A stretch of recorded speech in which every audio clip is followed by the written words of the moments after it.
Hoje a minha vida de padre, ela é muito maior, muito melhor do que eu imaginava. A graça que Deus me deu de ser padre é assim, grande, grande mesmo. Assim. Deus, ele meio que surpreende a gente, né? O sacerdócio realmente dá uma grande alegria para nós. Hoje eu vejo que o trabalho que eu faço aqui na paróquia, os lugares onde eu passei, as alegrias que Deus me deu, as graças assim que a gente vê Deus realizando por meio do ministério, né? Daquilo que a gente faz como padre, assim, superem muito o que eu imaginava.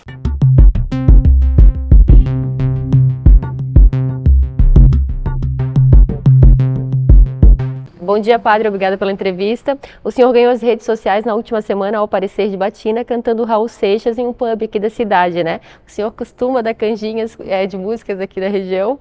Então, uns paroquianos meus tinham falado ali do Confraria, né? E como eu gosto um pouco de música de rock e tal, assim, fui lá para meio que assim, só para ver, assim, sabe, dar uma espiada, na verdade, né? E acabou que foi pedir uma música lá, tava a banda tocando, iam pedir músicas, aí pedíamos lá do Raul Seixas, e aí acabou que eu acabei cantando e assim, às vezes quando tem uma festa outra de igreja, que também, às vezes a gente canta junto e tal, nada de subir no palco, obviamente, assim, né, mas, assim, gosto de música, obviamente, né, e, como deu de ver no vídeo, né, tava lá bem, assim, bem feliz, bem contente, cantando, né, um dos sucessos do Raul Seixas que eu gosto também, que é Maluco Beleza. Tem uma memória afetiva, uma música que remete ao seu pai? Sim, isso mesmo. Meu pai sempre gostou de Raul Seixas, então eu cresci ouvindo, né?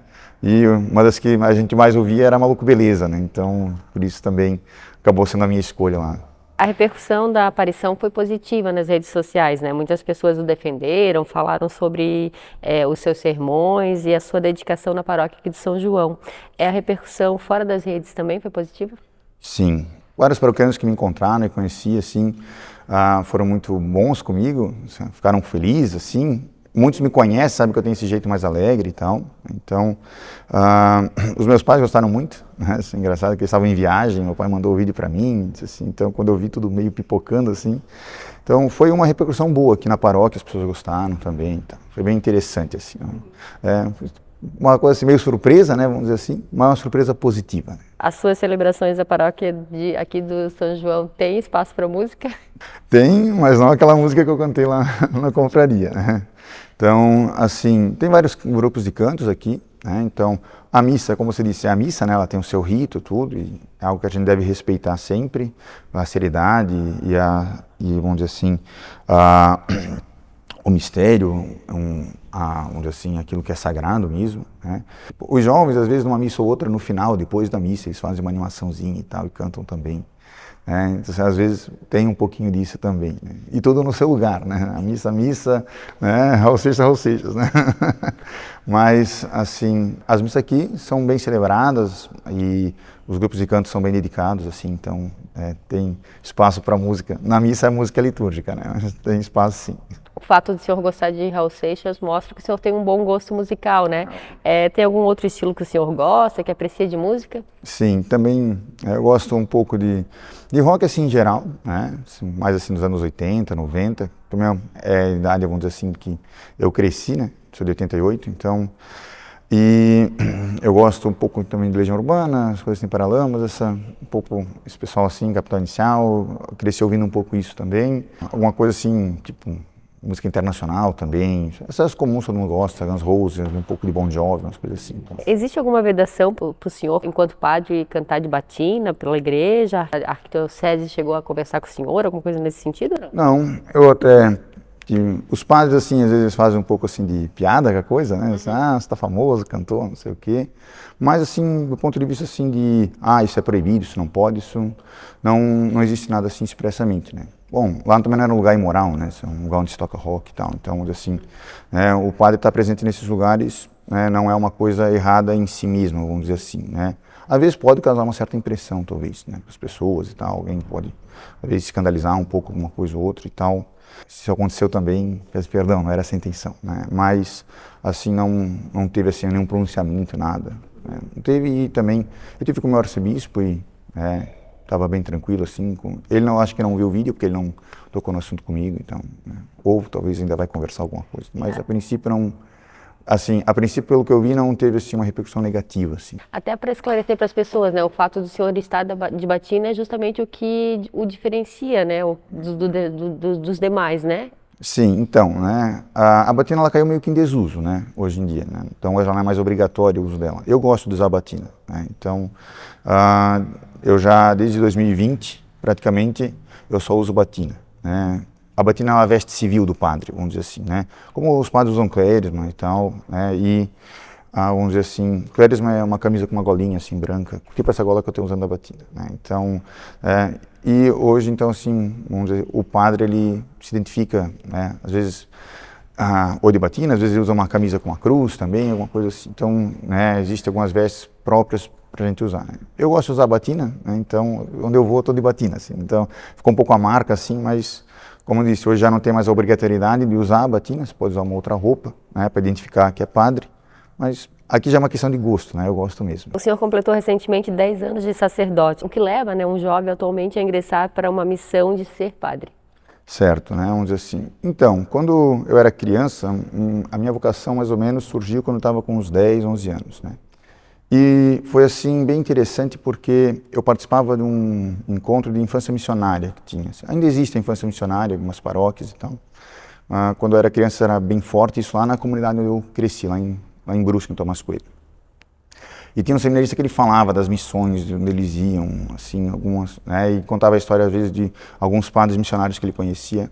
Eu achava aquilo muito desafiador, assim, sabe? Uma coisa bonita, de se doar, de ir para um lugar onde não tinha nada, por exemplo. Eles contava de missões que eles iam em lugares onde não havia escolas, hospitais, nada. E os missionários, praticamente, além de levar o evangelho, levavam tudo isso junto, né? Então, e aquilo me inspirou muito, assim, né? E eu pensei, eu quero dedicar minha vida a isso também, né? E acabei que Deus foi me chamando para ser padre mesmo. Então, assim, eu fui sentindo, né, nesse desejo, certo? Então, assim, o que me levou a ser padre, assim?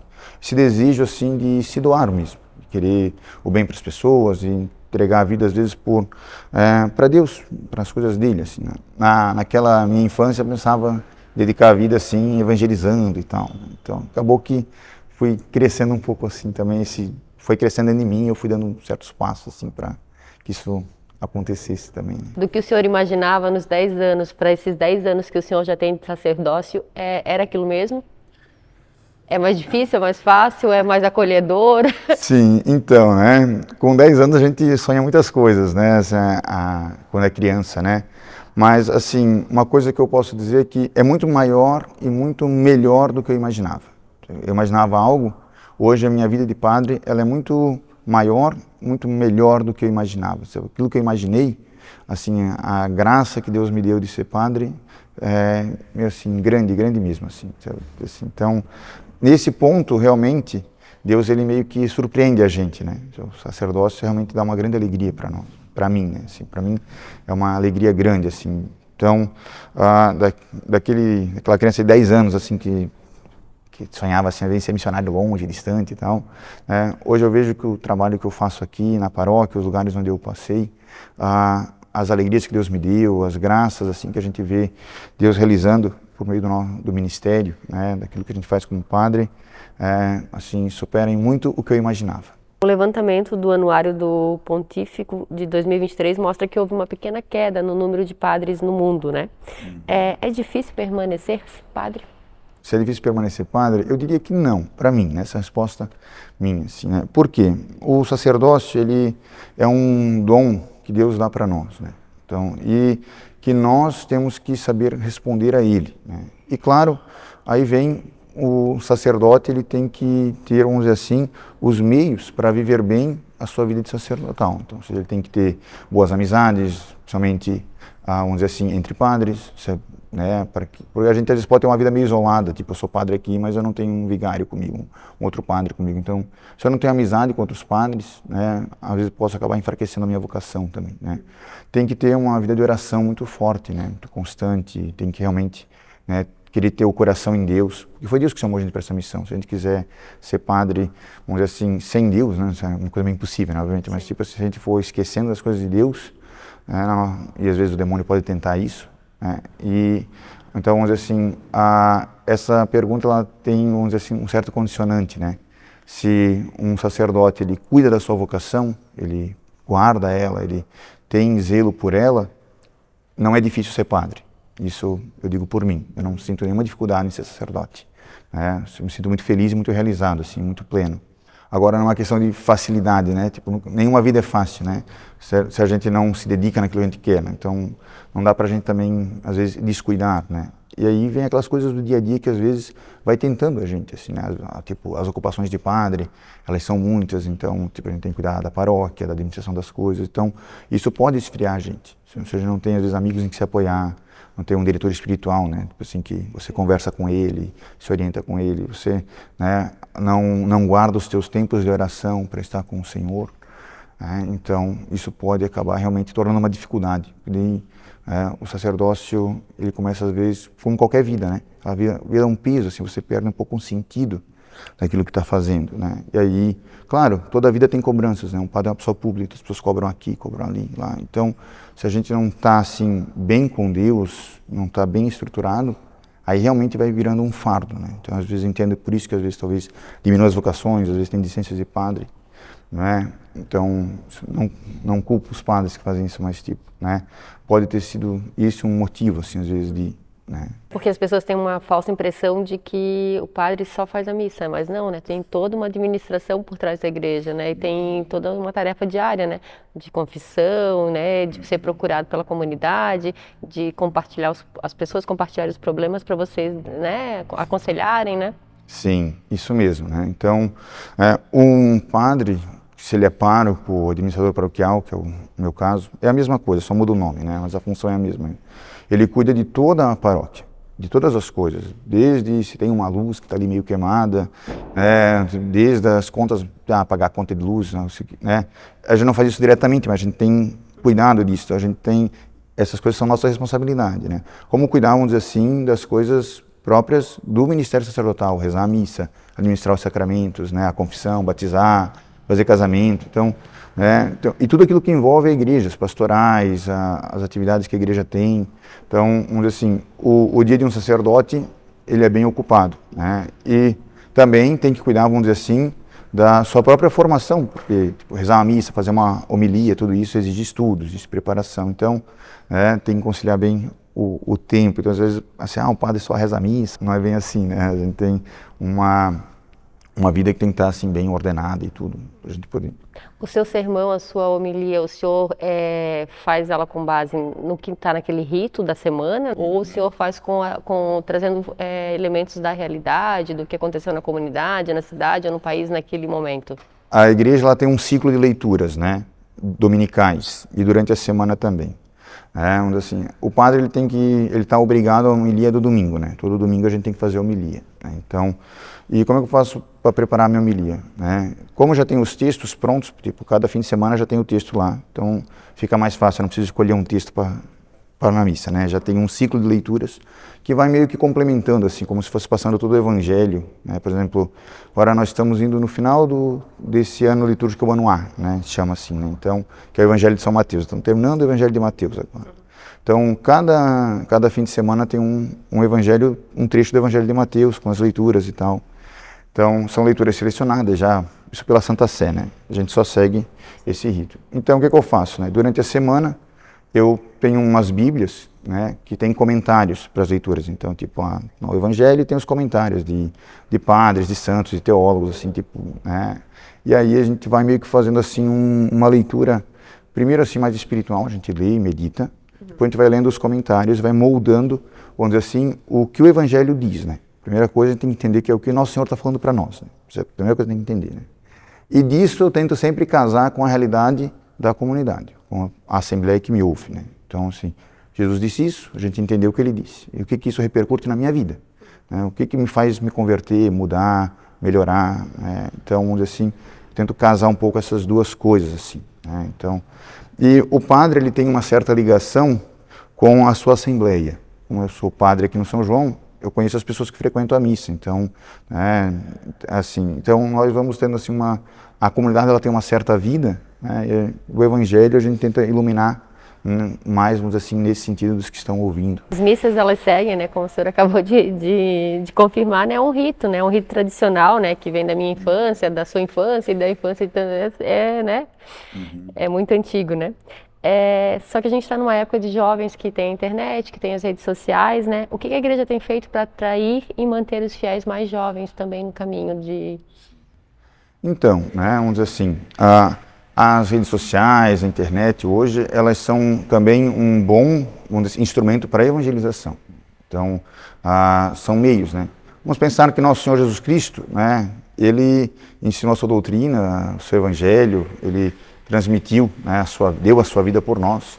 E isso tem uma validade eterna, perene. Em todos os tempos, o Senhor sempre vai ter, né, vamos dizer assim, a palavra dele sempre vai ser viva e eficaz, né, como a gente sabe. Então, agora, nos novos tempos, a gente tem que achar os novos meios de anunciar esse evangelho também, né? Então, de levar aquilo que nosso Senhor, né, disse, e para isso se usa esses meios, né? Eu vejo o grupo de jovens aqui da paróquia, que eles buscam realmente evangelizar os jovens, e eles fazem assim, às vezes uns riozinhos de Instagram, eles fazem assim algumas coisas que... Eles pegam algumas coisas que são meio tendência e eles sabem trabalhar isso muito bem, né? E a igreja anuncia o evangelho, vamos dizer assim, buscando uma linguagem que as pessoas entendam isso, né? Então, assim, isso também é sempre, vamos dizer assim, a gente vê, né, todo esse esforço, né, que a igreja faz. Pensar assim, o Papa Francisco, por exemplo, né, o esforço que ele tem de chegar nas pessoas, de como ele fala, conversa. Então, a igreja busca usar as redes sociais também assim, como um meio de evangelização, né, aquilo que favorece, vamos dizer assim, o anúncio de Nosso Senhor. O Papa Francisco tem demonstrado ser um líder religioso, piedoso e conciliador. Esse jeito de ser do Papa Francisco, ele reflete no dia a dia da comunidade? Então, o Papa Francisco, né, é um Papa que Deus deu para a igreja, né? Então a gente tem assim essa alegria, né? E, vamos dizer assim, ele tem esse desejo, né, de levar a igreja, né, a aquelas pessoas que estão afastadas. Ele tem realmente, né, o desejo de trazer todos para a igreja, né? E de fato é isso. A igreja ela é uma mãe, né, uma mãe acolhedora, né? E, vamos dizer assim, ela acolhe e a gente diz assim, acolhe e transforma, converte, né? Ou seja, temos espaços para todos aqueles que querem abraçar e seguir nosso Senhor Jesus Cristo, há espaço na igreja, né? E esse espaço, vamos dizer assim, depende também, né, do quanto nós nos comprometemos em seguir a Nosso Senhor, né? Então, o Papa, ele realmente ele fala, né, uma abertura grande, ele quer realmente atrair todos para Nosso Senhor. A gente vê assim que o Papa tem esse desejo de que ele quer que todos venham, né, todos venham para Nosso Senhor Jesus Cristo, né? E por isso ele tem, vamos dizer assim, ele usa essas imagens tão fortes, né? Ele falava uma vez numa homilia que a igreja é como um hospital de campanha, né? Ou seja, uma campanha de guerra, as pessoas estão lá machucadas, feridas, e não pergunta muitas coisas. Primeiro trata as feridas mais graves, cuida, né? Então, vamos dizer assim, a gente às vezes, as pessoas às vezes possam ainda ter uma visão assim da igreja só de uma parte dela, né? Tipo, essa doutrina, os mandamentos, tudo isso, né? Que é uma parte, vamos dizer assim, que a igreja tem e que ela oferece às pessoas, né? Então, para que voltem. Então, o Papa ele tem esse desejo realmente, né? Ele quer que as pessoas estejam, né, mais próximas de Cristo. Esse jeito dele reflete nas igrejas? Sim, bastante, né? O Papa ele é, vamos dizer assim, ele é a cabeça visível da igreja, né? Então, o modo como o Papa ele exerce o seu ministério, de certa forma, ele é um exemplo para todos nós padres. Então, a gente vai meio que olhando para ele e vendo, realmente esse é um caminho, essa é uma forma, né, E o Papa pede isso de nós, né? Ele diz, que os padres, né, estejam assim atentos às pessoas, que as escutem, que as acompanhem, né, que as ajudem a discernir muitas coisas, né? E o caminho de conversão, ele é um caminho que ele exige o quê? Paciência, atenção. Então, não dá para a gente achar que as pessoas vão se converter na base, às vezes, apenas da intimação, né? Você tem que mudar assim e assado, né? Assim. Não, conforme as pessoas vão buscando a Deus, a gente vai aproximando elas de Deus, né? E elas vão fazendo o caminho, né? O sacerdote ele tem um pouco isso, né? Ele vai levando as pessoas para Deus, né? Você vai orientando elas, né? E justamente isso, vamos dizer assim, é a beleza, assim, acho que da igreja, né? Nosso Senhor fez isso com todos, né? Então, ele ia até os pecadores e os acompanhava para que eles se convertessem, para que tivessem mais fé, que acreditassem, mudassem de vida, né? E aí nós fazemos isso também.